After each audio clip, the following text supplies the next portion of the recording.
Շերտվածքակայուն, ջրադիմացկուն եւ հարվածակայուն լամինատների նշված տեսականին ձեռք բերեք իդեալ համակարգի խանութ սրահներից 1 քառակուսի մետրը սկսած ընդամենը 2450 դրամից։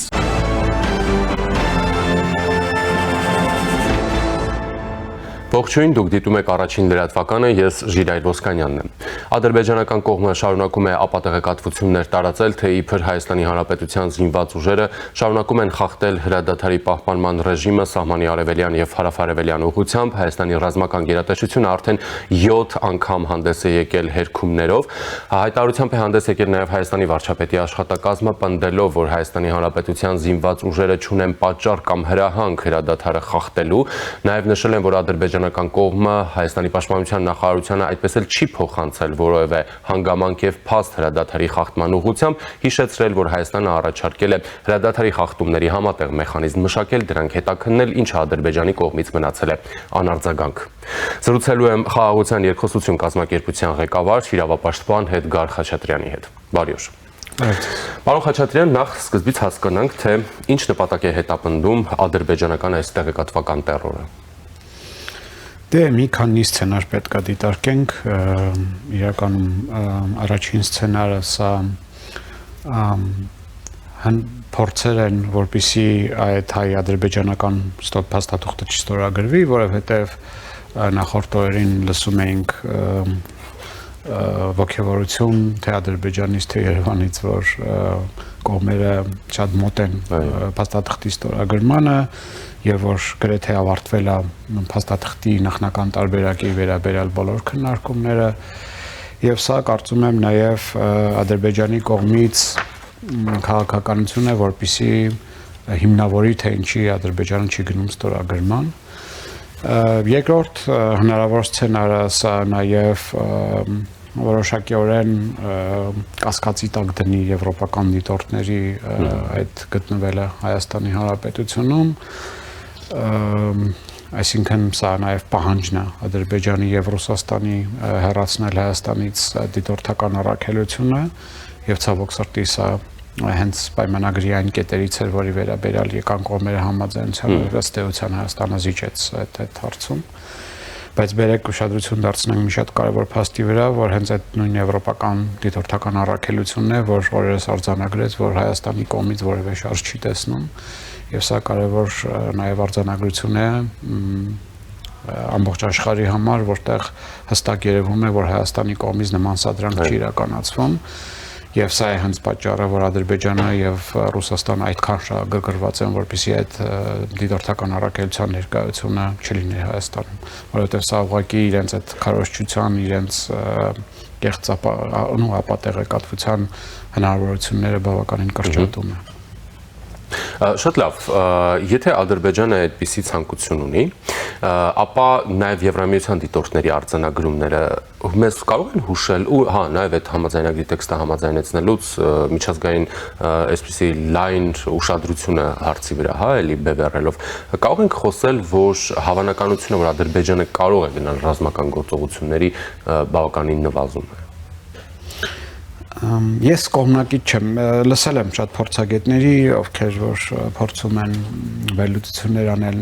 հավանականության վերաբերյալ, դժվար է իրականում մի կողմից դժվար է անտեսել այն փաստը, որ ցանկացած պահի Ադրբեջանի կողմից այդ սպառնալիքը կա։ Մյուս կողմից պետք է նաև ընդհանուր համատեքստում նայենք, էլի դա մեկ օրվա որոշելիք չի, այսինքն զուտ Ադրբեջանի որոշելիքը չի հարձակվել Հայաստանի վրա, թե չէ, եւ այս օրերին այս ժամանակակից աշխարհում ռազմական գործողության սկիզբը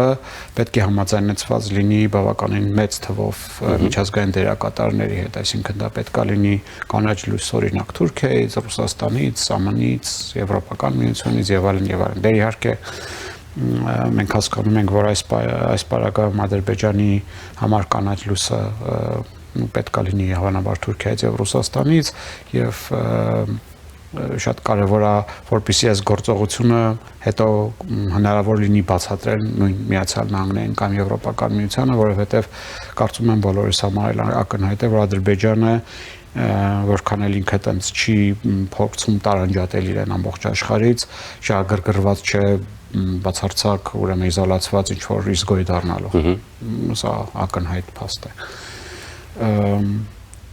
Այս պարագայում մենք հասկանում ենք, որ սա նշանակում է, որ պետք է Ադրբեջանի համար շատ հստակ լինի, թե ինչ գին է վճարելու Ադրբեջանը այդ գործողությունների համար։ Միևնույն ժամանակ էլի մի շատ կարևոր գործոն կա, պետք է հաշվի առնենք նաև այլ իրականություն, այլ գործընթացներ, որ տեղի են ունենում մեր տարածաշրջանից դուրս, օրինակ Միացյալ Նահանգների Իրան զարգացումները, Իսրայել-Իրան զարգացումները, այսինքն հստակ է, որ Միացյալ Նահանգների կողմից արդեն ուղիղ ուրեմն գործողություններն իրականացվում Իրանի նկատմամբ այս հուսիտների վերջին ուրեմն գործողությունը, իսկ սա նշանակում է մենք պետք է կարողանանք ճիշտ հաշվարկել, թե այս պարագայում ինչպես կպահի իրեն Իսրայելը, ինչպես կպահի իրեն Ադրբեջանը եւ եթե իրականում այս տարածաշրջանում նոր օջախ առաջանա պատերազմական ռազմական գործողությունների հավանականությունը այս բaragam շատ ավելի կմեծանա, երբ որ Ադրբեջանը կփորձի ռազմական ճանապարհով օրինակ տերանալ Սյունիքին։ Շատ դժվար է իրականում կանխատեսել եւ շատ դժվար է կանխատեսել, թե ինչ զարգացումներ կարելի է սպասել Միացյալ Նահանգների եւ Ադրբեջանի միջեւ, որովհետեւ մենք հասկանում ենք, որ կա բավականին լուրջ իսրայելական լոբի եւ իսրայելական ուրեմն լոբին փորձում է Ադրբեջանին ներկայացնել Միացյալ Նահանգներին որպես լավ գործընկերներ, վստահելի գործընկեր, եւ եթե դա հաջողի, իսկ հաշվի առնելով, որ Տրամպը բավականին եւ Տրամպի վարչակազմը բավականին անկանխատեսելի է, շատ դժվար է ենթադրել, թե վերջնականում ինչ արդյունք ունենանք, վերջին արդյունքում ինչ կունենանք։ Դրա համար դժվարանում եմ, անկեղծ շատ դժվարանում եմ ասել, թե տեսանելի է ապագայում մենք կարող ենք սպասել ռազմական էսկալացիայի, թե ոչ։ Բացի այդ շատ կարևոր է ասել, որ եթե անգամ խոսում ենք էսկալացիայի մասին, օրինակ ես կողմնակիցը չեմ այն մոտեցման, որ դա լուրջ ինչ որ այդպես մեծ էսկալացիայի մասին է խոսքը գնում, միգուցե ենթադրենք այդպես թիրախային ինչ որ խնդիրներ կարելի է սպասել, բայց ամեն դեպքում ակնհայտ է, որ այդ ռիսկերը չեն նվազել։ Ակնհայտ է, որ այդ ռիսկերը Ադրբեջանի կողմից ունենք։ Հետաքրքիր է, տեսեք, ասում եք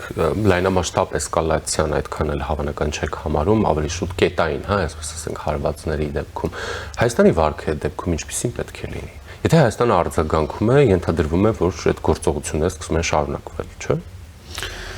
Այստեղ եթե չի արձագանքում, էլի խնդիր է։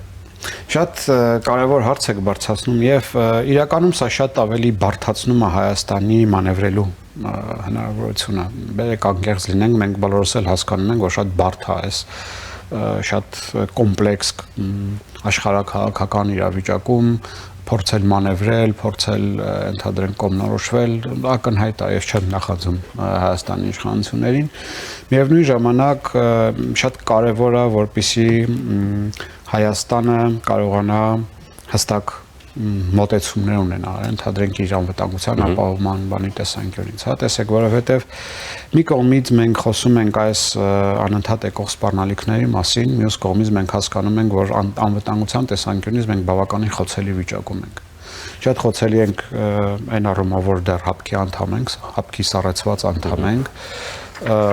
եւ ըստ էության մենք այս պարագայում շատ մեծ դժվարություններ ենք ունենում հույս կապելու կամ ավելի լուրջ ռազմական համագործակցություն ունենալու միջազգային կամ արևմտյան մեր գործընկերների հետ, սա իրոք սահմանափակող գործոն է, շատ դեպքերում միգուցե նրանք բարձրաձայն չեն արտասանում, չեն արտաբերում, բայց օրինակ ավելի փակ երևի բաներում ձևաչափով քննարկումների ժամանակ հատկապես ինձ ասել են եւ սա խոսքը գնում է հատկապես անվտանգային ոլորտում համագործակցությանը մյուս կողմից պետք է նաեւ շատ հասկանանք, որ լուրջ գործընթացներ են համաշխարհային տեղի ունենում, երբ որ մենք տեսնում ենք, որ Եվրոպական միությունը ըստ էության փորձում է անկախանալ Միացյալ Նահանգներից իր անվտանգության ապահովման տեսանկյունից, ըստ էության պատմական մի փուլում ենք, երբ որ Եվրոպական միությունը փորձում է իր անվտանգային համակարգը ձևավորել անկախ Միացյալ Նահանգներից եւ գիտեք, այս Եվրոպական միությունը երևի ճիշտ չի ասելը, որովհետեւ սա ավելի լայն է։ Սա եվրոպական կամ էլի տրանսատլանտիկ, որովհետև Կանադան էլ է շահագրգռված, ոնց հասկանում եմ, եւ սա ըստ էության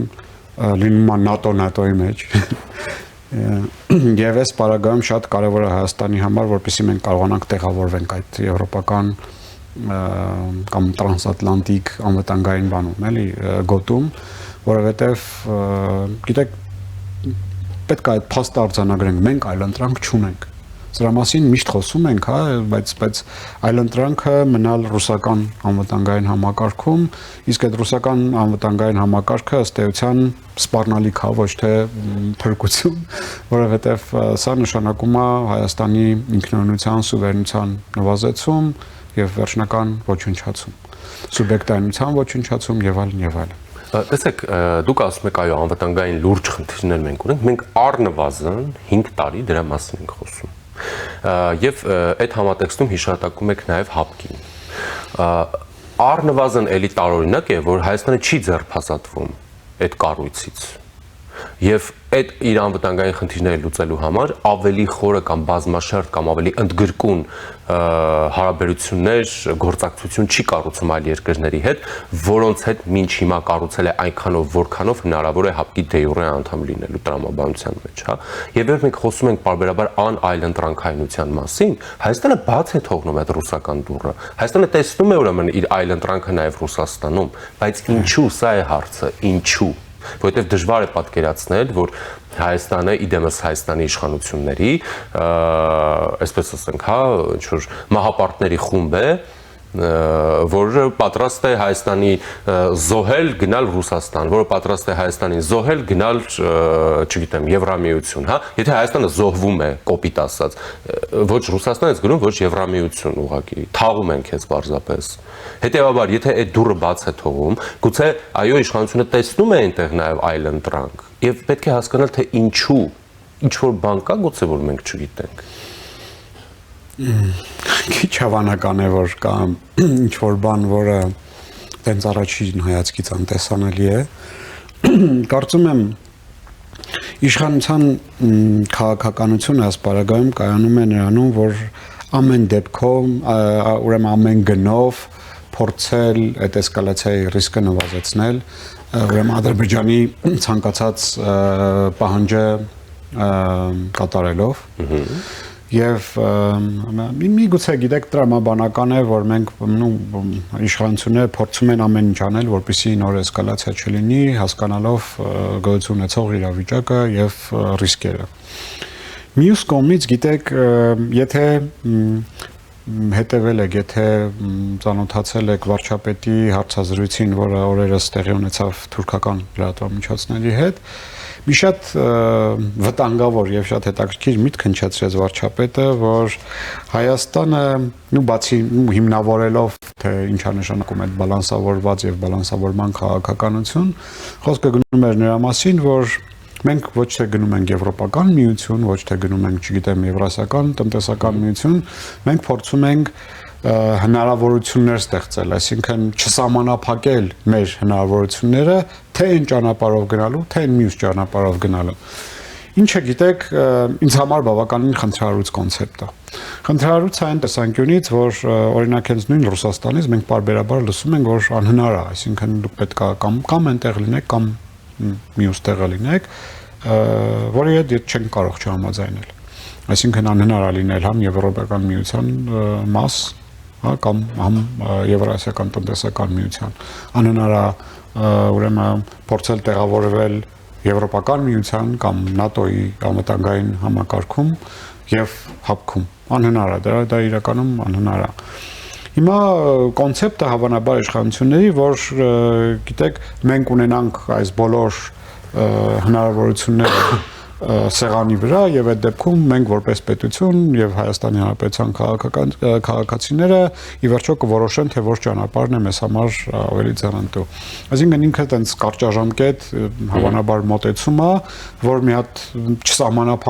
չսահմանափակենք մեզ, տենց որոշում չկայացնենք, կոպիտ ասած, հետո ասում է կտեսնենք թե որ ճանապարհն ենք ընտրում։ Սա իմ ընկալմամբ գիտեք պատասխանատվությունը իշխանության վրայից գցելու ձև, այսինքն որ դու ասի է, դե գիտեք դուք որպես ժողովուրդ չուզեցիք այս բանը, մենք այս տարբերակով գնացինք։ Ես կարծում եմ, որ իշխանության հենց առաջին մանդատը, որ շատ տալիս է հասարակությունը, այն նմանատիպ բարդ որոշումներում կողմնորոշվելն է, այսինքն քանի որ մենք որպես հասարակություն չունենք այդ ամբողջ պատկերը տեղեկատվություն սրա վերաբերյալ, հետեւաբար որոշում կայացնելն է շատ դժվար, այսինքն չի կարելի ակնկալել, որ չգիտեմ X քաղաքում կամ X գյուղում գտնվող մարդը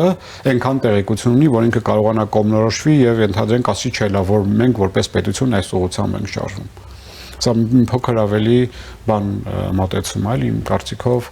պոպուլիստական, անկեղծ ասած պոպուլիստական մոտեցում է։ Թվում է թե առաջին հայացքից որ հա մենք ժողովրդավարական պետություն ենք եւ ժողովուրդն է ի վերջո որոշելու թե որն է լինելու Հայաստանի ճանապարհը եւ սկզբունքորեն իշխանությունը չի բացառում որ ընդհանրենք նույն ուրեմն ռեֆերենդումի ճանապարհով քաղաքացիները կգնան եւ կընտրեն, չգիտեմ, պայմանական եվրոպական ճանապարհը չի բացառում դա։ Եվ հատկապես օրինակ եթե հաշվի ենք առնում այս ընթացող քննարկումները Եվրոպական միության հետ ուրեմն հարաբերությունների սերտացման ուրեմն բանում կամ այս օրենքի նախագիծը որ մտցվում է, ես ենթադրում եմ որ այդ օրենքը ընդունվելու է գրեթե համոզված եմ որ այդ օրենքը ընդունվելու է, բայց ավելի երկարաժամկետ տեսանկյունից այդ օրենքի ընդունելը ոչինչ չի նշանակում, եթե իրականում սրանից չի բխում իշխանությունների գործողությունները հստակ այս ուղղությամբ, այսինքն նույն ճանապարհային քարտեզ, նույն հստակ գործողությունների պլան եւ այլն եւ այլն։ Շատ լավ, տեսեք, Հայաստանը ՀԱՊԿ անդամ է, Հայաստանը Ռուսաստանի ռազմավարական դաշնակիցն է եւ հակառակը, ոչ ՀԱՊԿ-ը, ոչ Ռուսաստանը վստահաբար տիրապետելով հետախուզական տեղեկությունների չեն հերքում Ադրբեջանի այս առատ ապատեղեկատվությունները հրադադարի խախտումների մասին։ Ինչու՞։ Որովհետև Հայաստանի ռազմավարական գործընկերը չէ։ Սա ակնհայտ է, որ Ռուսաստանը ֆորմալ առումով հանդիսանում է Հայաստանի ռազմավարական գործընկեր, բայց իրականությունը ցույց է տալիս, որ բացարձակ ռազմավարական գործընկեր չէ եւ սրա վերաբերյալ ունենք բազմաթիվ ապացույցներ, կարծում եմ պետք է չէ անիմաստ ժամանակ ծախսել եւ օրինակներ բերել, թե ինչով է հիմնավորվում, որ Ռուսաստանը չի դրսևորում իրեն կամ չի պահում իրեն որպես ռազմավարական գործընկեր։ Երբ դա դուք եք ասում, պարոն Խաչատրյան, դա հասկանալի եւ ընկալելի է, բայց երբ դա ասում է իշխանության բարձրագույն ներկայացուցիչ եւ դրան չեն հետևում քայլեր, ապա այստեղ առաջանում են տրամաբանական հարցեր։ Այդ հարցերը նոր չեն առաջանում, այդ հարցերի մասին բազմիցս ենք խոսել եւ այդ հարցերը գիտեք բոլոր հարթություններում են, հա, խոսքը ոչ միայն ռազմական անվտանգության հետ կապված հարցերն են, խոսքը տեղեկատվական անվտանգության հետ հարցերն են,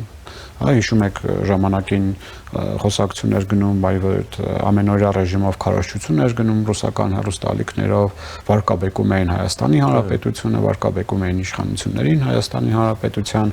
եւ ըստ էության Հայաստանի իշխանությունները որևէ ջանք չգործադրեցին, որևէ գործողություն չարեցին, որպեսզի մեզ որպես Հայաստանի քաղաքացի պաշտպանեն այդ ամենօրյա քարոզչությունից եւ կեղծ տեղեկատվությունից եւ ապա տեղեկատվությունից։ Չպաշտպանեցին մեզ, հա մի հատ հաղորդում էր, որ ուղղակի փակեցին, բայց երկարաժամկետ տեսանկյունից այդ բանը չարեցին։ Շատ դեպքերում, գիտեք, պետության պարտավորությունն է պաշտպանել իր քաղաքացուն։ Այդ ոչ միայն ասում եմ ռազմական տեսանկյունից, նաև տեղեկատվական, էներգետիկ տեսանկյունից մենք ակնկալում ենք, որ բացի այդ խոսքային մակարդակում, հայտարարությունների մակարդակում գործողություններից, որ մեզ ասում են, որ մենք ունենք լուրջ էներգետիկ պայմանական կախվածություն Ռուսաստանից, մենք ակնկալում ենք հստակ գործողություններ, որպեսզի այդ էներգետիկ կախվածությունից ձերբազատեն պետությունը։ Դա ես չեմ անելու, դուք չեք անելու, դա անելու է իշխանությունը, ճիշտ է։ Եթե խոսում ենք, չգիտեմ, ռազմական ոլորտում անվտանգությունից, էլի ես չեմ որոշելու։ Պետությունն է որոշում, թե ոնց դիվերսիֆիկացնի, ինչ անի, որպեսզի ընդհանրենք ես որպես Հայաստանի քաղաքացի կամ դուք որպես Հայաստանի քաղաքացի պաշտպանված լինեք նաև ռազմական տեսանկյունից։ Ու սա բերում է մեզ այն խոսակցության, որ շատ դեպքերում էս խոսակցությունները, որոնք բանեն հնչում են, հա, ընդհանրենք մեզ անդադ ասում են, որ 44 օրյա պատերազմի ժամանակ առնվազն երկու պետություն ՀԱՊԿ անդամ հանդիսացող աշխատել են մեր դեմ։ Փաստ է, եւ դրա մասին խոսել են եւ շարունակում են խոսել, բայց միևնույն ժամանակ այս ընթացը ասում եմ, օրինակ մայիսի 9-ին ես պատկերացնում եմ Հայաստանի վարչապետը այդ երկու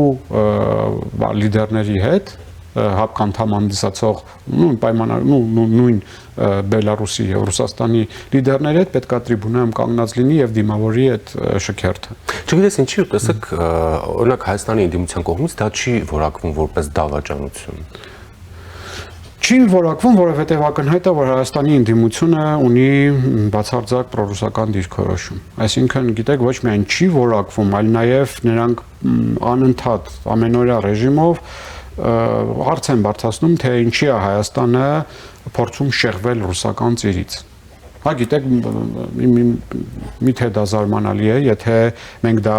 լսում ենք ազգային ժողովի նիստերի ժամանակ, նրանց հարցազրույցների ժամանակ, նրանց մոտ կանգնած փորձագիտական շրջանակները պարբերաբար խոսում են սրա մասին, այսինքն ոչ մեկից չպետք է զարմացնի, որ ընդդիմության կողմից հարցեր ուրեմն հարցի շուրջ հարցեր չեն բարձրանում այս խնդրի շուրջ։ Տեսեք, Հայաստանը եւ Ադրբեջանը հետո Հայաստանը հայտարարում են խաղաղության համաձայնագրի տեքստը համաձայնեցնելու բանակցությունների ավարտի մասին։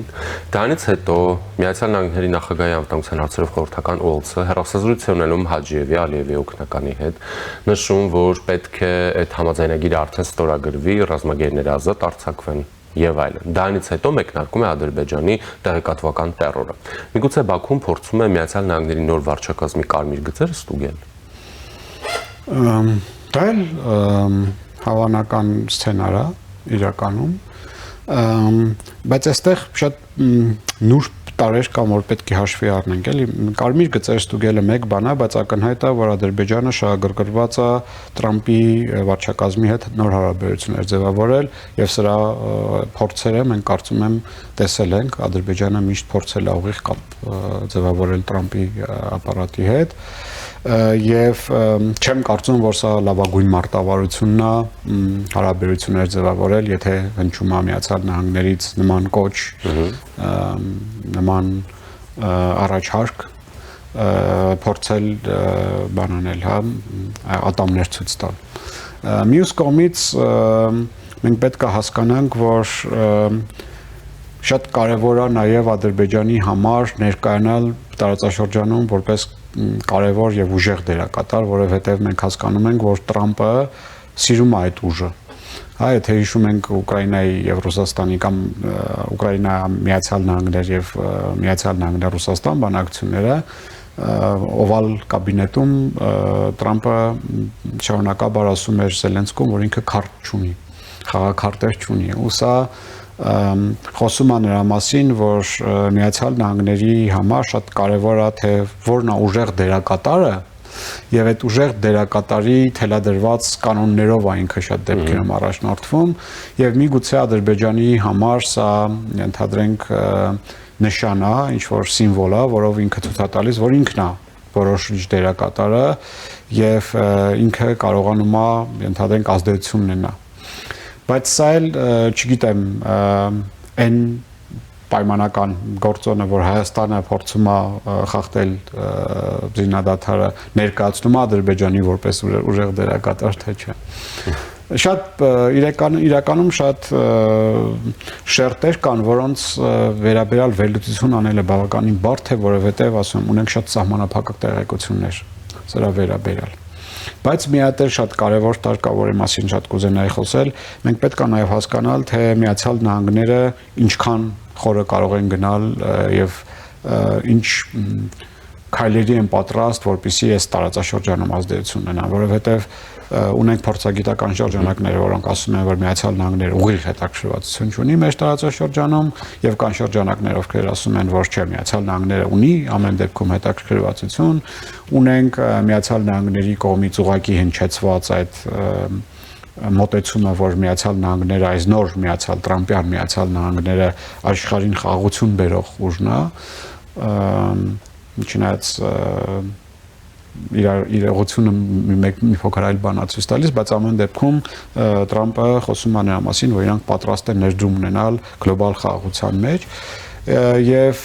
այս պարագայում մեզ համար շատ կարևոր է լինելու հասկանալ, թե Միացյալ Նահանգները պատրաստ է ստանձնելու միջնորդի դեր մեր պարագայում, թե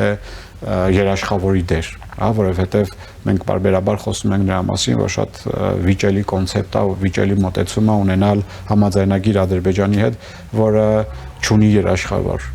Ով է ասում մեծ փորձագետներ։ Բոլորս էլ ասում ենք, բայց իշխանությունը այդպես չի կարծում։ Դա իշխանությունը գտնում է, որ ուղղակի այդ երաշխավորի դերը ստանձնելու պատրաստակամություն ոչ մեկ չի հայտնում։ Այսինքն տեսեք, Եվրամիությունը փորձում էր Ադրբեջանը մերժեց, Միացյալ Նահանգները Բայդենի համակարգը փորձում էր Ադրբեջանը մերժեց, Ադրբեջանը ըստ էության պնդում է ռուսական միջնորդությանը, այսինքն չի ընդդիմանում ռուսական միջնորդությանը, եւ շատ մեծ է մտավախությունը, որ օրինակ այս գալիք հայ-ադրբեջանական համաձայնագիրը ստորագրվի Կրեմլում։ Դա շատ կարևոր հանգամանք է, որտեղ այն ի վերջո ստորագրվելու։ Իհարկե, սա երևի ամենակարևոր հանգամանքն է, որ եթե որովհետև գիտեք Ռուսաստանից հնչող հայտարարությունները ստիպում են մեզ այն ուղղությամբ մտածել, որ ըստ էության Ռուսաստանի համար այս գործընթացը շարունակություն է նոյեմբերի 9-ի կամ նոյեմբերի 10-ի համաձայնագրի։ Որովհետև այդ պարագայում ստացվում է, որ իրանք էլի շարունակելու են պնդել այդ FSB-ի վերահսկողության ասյունիքի, այսպես կոչված այդ Զանգեզուրի միջանցքի վրա եւ դրա մասին են խոսում։ Իրենք ըստ էության ասում են, որ էլի շատ կարեւոր է, որ կողմերը վերադառնան այդ նոյեմբերի 9-ի բանի 9-րդ կետին եւ այս տրամաբանության մեջ, եթե մենք գնանք ռուսական հարթակներ եւ ստորագրենք, սա նշանակում է անխուսափելի է դառնում արդեն այդ ռուսական ճնշումը Սյունիքի մարզում տեղադրել այդ բանի ռուսական FSB-ին։ Սա ուղղակի, ասում եմ, խայտարակություն կլինի Հայաստանի։ Դիտորդներն էլ հավաքվում են գնում են։ Դիտորդների վերաբերյալ էլ գիտեք, էլի իշխանությունների կողմից կամ նաև փորձագիտական որոշ շրջանակների կողմից խոսակցություն է գնում, որ դե ով է ասել, որ դիտորդները պետքա գնան, թող սահմանից 100 մետր էս կողմ կանգնեն, այդ դեպքում մենք ասենք Ադրբեջանի, որ նրանք ուղղակի սահմանի վրա չեն, էլի, բայց այստեղ էլի շատ բան է, էլի մենք չպետք է անտեսենք քաղաքական տարը Եվրոպական միության դիտորդների այս տարածաշրջանում գտնվելու, եթե մենք այդ տարը անտեսում ենք, ստացվում է, որ դե ուղղակի իրանք բան են, չգիտեմ, առաջին բուժօգնություն են, էլի, որտեղ իրանք պետքա տենց վազելով գնում են, պաշտպանում են, չենք փորձում հասկանալ, որ սա իրոք քաղաքական որոշում է, քաղաքական որոշում, որը պատմականորեն արագ իրականացվեք։ Հիշում եք, երբ որ մենք այդ վատ վիճակում ենք, ինչքան ուրախացանք, որ այդ 27 պետությունները շատ արագ, շատ մոբիլ կերպով ուրեմն որոշում կայացրեցին եւ այն կարճ ժամկետով ուրեմն առաքելություն ուղարկեցին։ Դա ուղղակի փրկություն էր Հայաստանի համար այն ժամանակ։ Հիմա տեղներս մի փոքր ասմալենացել է, արդեն sense դիտարկում ենք, որ արդեն պատրաստ են գնալ։ Բայց նաև գիտեք շատ կարևոր կլինի, որպեսզի Հայաստանը հստակ կամ կարտահայտի, որ մենք շահագրգռված ենք, որպեսզի այս եվրոպական դիտորդները մնան Հայաստանում, շատ կարևոր է, որ միգուցե անգամ եթե այդ բանին համաձայնել ենք, որ ներկայությունը նրանց չի լինելու, միգուցե մենք փորձենք նաև Ադրբեջանի հետ քննարկել այդ առաքելության մանդատի փոփոխության հարցը։ Օրինակ, այսինքն օրինակ, եթե տեղյակ եք, այդ առաջնային մանդատը եղել է կողմերի միջև, կողմերի հասարակությունների միջև փոխվստահության մթնոլորտի ձևավորումը եւ մինչեւ հիմա իրենց այդ մանդատում դա կա, այսինքն բացի սահմանային բարեկային այդ ուրեմն ծառայություն իրականացնելը, իրենք երկարաժամկետ նաեւ նախատեսում էին, որ կունենան հայ-ադրբեջանական հասարակությունների միջև փոխվստահության մթնոլորտի ձևավորումը, սա այլ բան է, որ Ադրբեջանը հրաժարվեց այս գաղափարից եւ առաջին փուլում ոնց որ թե համաձայնեն, հետո հրաժարվեցին, բայց միգուցե մենք դիտարկենք նաև այդ կառույցը որպես երկարաժամկետ տեսանկյունից այդ փոխվստահության մթնոլորտի ձևավորումը ֆասիլիտացնող կամ գործընկեր։ Բայց ինչու՞ պետք է օրինակ Ադրբեջանը այդ համատեքստում համաձայնի դրան եւ նրանց ներկայության իր տարածքում, երբ միջազգային առաքելություններին մեկի հետևից Ադրբեջանից դուրս են գալիս Բաքվի պահանջով։ Անգամ Կարմիր խաչ։ Այո։ Ճիշտ, լավ հարց է, չէ, ոչ մի ցավոք սրտի ոչ մի տենց արգումենտ չունեմ, որպեսզի ասեմ, այ սա է պատճառը, որ Ադրբեջանը պետք է շահագրգռված լինի։ հատկապես հաշվի առնելով թե ոնց Ադրբեջանը փորձում ցանկացած ուրեմն ժողովրդավարական կամ միջազգային իրավունքի բան մասին խոսող կառույցից տարանջատել իրեն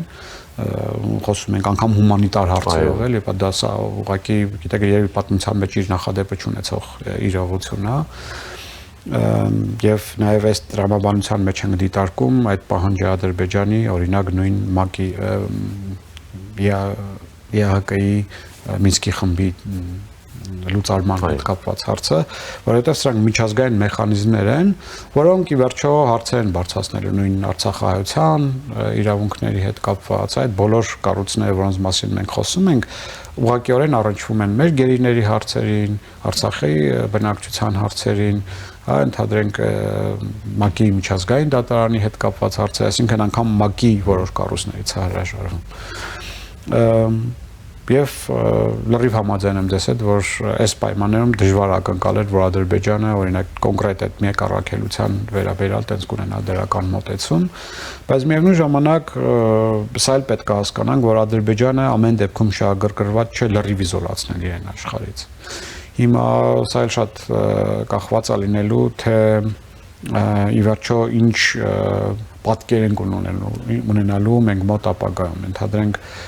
ինչ դեր ունենալու Ռուսաստանը տարածաշրջանում, ինչ դեր ստանձնելու Թուրքիան տարածաշրջանում, որովհետև լուրջ տեկտոնական փոփոխություններ են տեղի ունենում։ Ռուսաստանի դերի նվազեցում, Թուրքիայի դերի ավելացում տարածաշրջանում, եւ սա է շատ դժվար է հասկանալ, թե Թուրքիայի եւ Ադրբեջանի միջև ինչ պայմանավորվածություններ կլինեն, իրոք շատ դժվար է կանխատեսել Միացյալ Նահանգների եւ Թուրքիայի միջև ինչ պայմանավորվածություններ կլինեն։ Ռուսաստանի Դաշնության Դաշնային ժողովի նախագահ Վալենտինա Մատվիենկոն Ադրբեջանում էր, հա, իդեպ ապատեղեկատվությունները համընկան նրա այցի հետ։ Սովորաբար գործողությունները եւ ապատեղեկատվությունները համընկնում էին Լավրովյան այցերի ժամանակ, այս անգամ Ադրբեջանը փոքրեց, այսպես ենք բազմազանություն մտցնել։ Այստեղ կան ինչ-որ կապեր եւ այլն, թե սրանք արդեն դավադրապաշտական մոտեցումներ են։ Նույն եթե կանել իսկապես այտենց ուղակի չեն, ես կարծում եմ Մատվիենկոն նաև պարոն Սիմոնյանի կողմից հրավիրվել Հայաստան ամռանը, ինչը ինձ նաև անհանգստացնում է, չնայած էլի մեր գործընկերներին եթե լսում եմ, ասում են ինչ կա, հարևան պետություն է, գործընկեր պետություն է եւ այդ միջկառավարական, միջպարլամենտական կապերը իհարկե շատ կարեւոր են, բայց այստեղ միշտ ես գալիս եմ այն բանին, այն կետին, որ պետք է այս գոնե այս պատմական այս этаպում բավականին նվազեցվեն ցանկացած այդ նմանատիպ կապեր Ռուսաստանի հետ։ Խոսքը բացարձակ նրա մասին չէ, որ մենք փորձենք բացարձակ կտրել, խզել կապերը Ռուսաստանի հետ, բայց պետք է փորձենք մեզ փոքր ավելի դիմադրողունակ սարքենք որպես պետություն այդ ռուսական քաղաքական ճնշումներին։